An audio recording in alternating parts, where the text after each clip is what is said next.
देश की कोयला राजधानी धनबाद कोयले के काले खेल को लेकर हमेशा सुर्खियों में रहती है। धनबाद जिले के पहाड़ों के पीछे छिपी है कोयले की तरह काले अपराधों की कहानी। यहां कोयला अपराध से लेकर सियासत की आग को भी धधकाता है। पुलिस प्रशासन के तमाम दावों के बीच कोयला तस्करों का सिंडिकेट यहां सक्रिय होकर काम कर रहा है और कई सवालों को जन्म भी दे रहा है। देखिए हमारी एक खास रिपोर्ट। देश की कोयला राजधानी धनबाद कोयले के काले खेल को लेकर हमेशा सुर्खियों में रहती है। धनबाद जिले के पहाड़ों के पीछे छिपी है कोयले की खानें और उनसे जुड़ी कोयले की तरह काले अपराधों की कहानी। यहां कोयला अपराध से लेकर सियासत की आग को भी धधकाता है। पुलिस प्रशासन के तमाम दावों के बीच कोयला तस्कर यहां सक्रिय होकर काम कर रहे हैं। जिले के कई क्षेत्रों में सैकड़ों अवैध माइंस से कोयले का खनन कराया जा रहा है। धनबाद तो रहने दीजिए, पश्चिम बंगाल के मजदूरों से कोयला कटवाया जा रहा है। धनबाद कोयलांचल में अवैध कोयला का कारोबार बदस्तूर जारी है। बात करें निरसा की तो निरसा पुलिस अनुमंडल क्षेत्र के जितने भी थाना है सभी थाना क्षेत्र में अवैध कोयला कारोबार जोर से चल रहा है। यहाँ अवैध खनन और जो डंप है कोयला डंप वहाँ से बदस्तूर कोयला चोरी जारी है। लोग साइकिल से, बाइक से और छोटी गाड़ियों से कोयला ले जाकर भट्ठा में या डिपो में डंप करते हैं, जहां से रात के अंधेले में ट्रकों पर लोड करके उसे निरसा गोविंदपुर के भट्ठों में या बाहर भेजा जाता है। धनबाद जिले के निरसा प्रखंड में कोयले का काला खेल जारी है।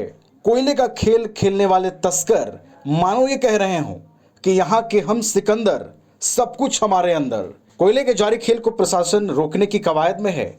इसी कड़ी में निरसा अनुमंडल में तस्करी के कारोबार में शामिल एक सिंडिकेट पर एसडीएम के नेतृत्व में कार्रवाई की गई है। यह सिंडिकेट कोयले का खेल कुछ इस तरीके से खेलता है कि यहां ऊपर से नीचे तक सब कुछ मैनेज होता है।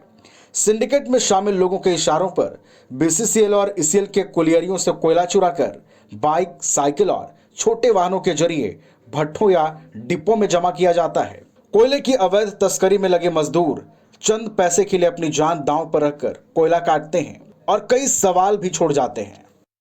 जिले में अवैध कोयला कारोबार रोकने के लिए जिला खनन टास्क फोर्स की बैठक होती है, जिसमें उपायुक्त, एसएसपी सहित कई अधिकारी शामिल होते हैं।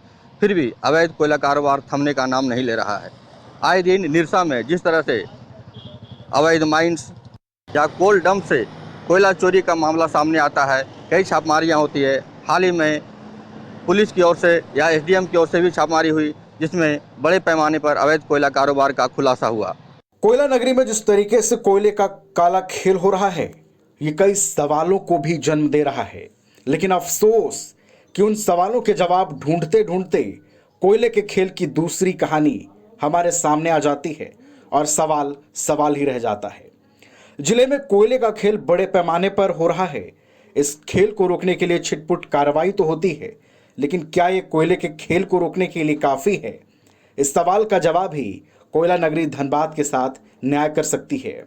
अब देखना है जिला प्रशासन, पुलिस प्रशासन अवैध कोयलाबार पर कब तक अंकुश लगाती है।